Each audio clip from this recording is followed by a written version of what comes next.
Bay ngayong araw. Merayo, may lakad na naman kami. Bay araw-araw may ganap. Bay di bali na at least may ginagawa. Bay kesa tumambay. Tapos pag uwi, mama ano ulam? O siya, balik muna sa topic. Erin pamangking ko, kasama na naman. Kaya habol ni mama. Panya ba naman ang init ba? Lagi ba namang nakasama? Panya tong batang to ba? Dumaan nga pala muna ako sa Western para kumuha ng pera. Yung araw kasi ang kaarawan ng tatay ko. Bay para may pambili tayo ng cake. Bay mamaya papakita ko sa inyo. Yung side naman ni mama. O siya, nakakuha na ako ng pera. Bay tarahin na, tayo bumili na ng cake sa mamated. Bay kilapit lang naman nandito oh. Erin na agad, nasa nagribo na agad Nya mo kay Biles ba? Bay pagpasok ko nga, namili agad ako ng cake. Gusto ko sana yung cheesecake para mura lang Bay walang hama, wala palang ganon. Doon daw ako bumili sa sari-sari store. Bay ayun, nakapili na agad ako. Syempre, lalagyan natin ng letter para alam kung kanino galing. Nya mo, may palab letter din naman Bay Erin na, tapos na ako nakasulat Bay happy 75 birthday, tatay. I love you. From Boy Ubo.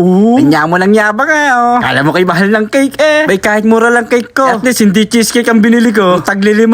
Bay siya, uwi na. Baka tayo malate. Alas 2 ang kainan doon. Eri na agad kami sa bahay nila tatay. Kami nagmamadali na at baka nagkakainan na. Eri nga pala yung tatay ni Boy Susi. Sa pinto nakapwesto. Yan ang pinakapogi kong uncle Diyan ako nagmana. Yang husay magpatawa niya ba? Panamana yung sense of humor ko. Eri pa yung sa konsyuhen. Eri na pala sila mama, nandito na. Oo, yung tita ko na nasa Hong Kong. May shoutout nga pala sa mga tita ko sa Hong Kong. See you soon. Bay Eri ang may birthday nakahiga. Yan nga pala si tatay. Bay mahal na mahal ko yan. Bay kada pupunta ako may checkpoint. Eri pa pala isa kong tita. Yan yung bunsong kapatid nila mama. Papakita ko din sa inyo kung sino yung mama ni mama. Bay ayan kay gandang babae. Bay mahal na mahal ko rin yan ba? Ito nga pala yung tita ko na nasa Hong Kong. Hindi ko na nga nakita isa kong tita, si tita Mina. Easy pa ata. Dahil birthday nyo. Eri 500 tatay. Ayan nyo sa weteng o kaya mag-scatter kayo. Ayan si tatay ang ngiting tagumpay. Ota na naman. Ay nung kabataan ni tatay, ubod ng gwapo niya ba? Ay sobrang sipag din yan. Bay lahat ilako niyan. Ay nga pala, yung munting handa ni tatay. Ay sapat na yan para sa amin. Bay pati kapitbahay damay. Bay kisa sarap naman ang luto niyan. Bay wanya mo, mga favorite namin yan. Ayun ang the best, lumpia. Tapos meron pang andoks. Bay dagubangi. Mukbangi na lahat, mukbangi. Siya, kainan muna. Bay, kakagutom na nya, kinakausap nga ako ni tatay. Kung kailan daw ako mag-aasawa. Bay, sabi ko, sa tamang panahon. Ito kasi si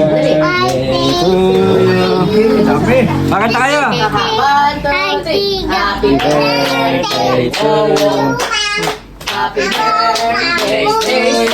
Happy birthday to you. Happy birthday to you. Happy birthday, Lolo. Ayun, Ang wish ko nga pala kay tatay ay humaba pa ang buhay. At hindi na humaba buhok nyo, tay. Ang buhay na lang ang humaba. Nyo man kami lagi nakakabanding. Ay at least alam nyong mahal na mahal namin kayo. Bay kaya tatay, huwag masyadong matikas sa ulo ha. Wanya mo ng pogi Bay sana naman ako yung kapogian nyo. Wanya naman ako pagkapanot pa Bay hamo siya na. Happy birthday ulit. Long live, itay!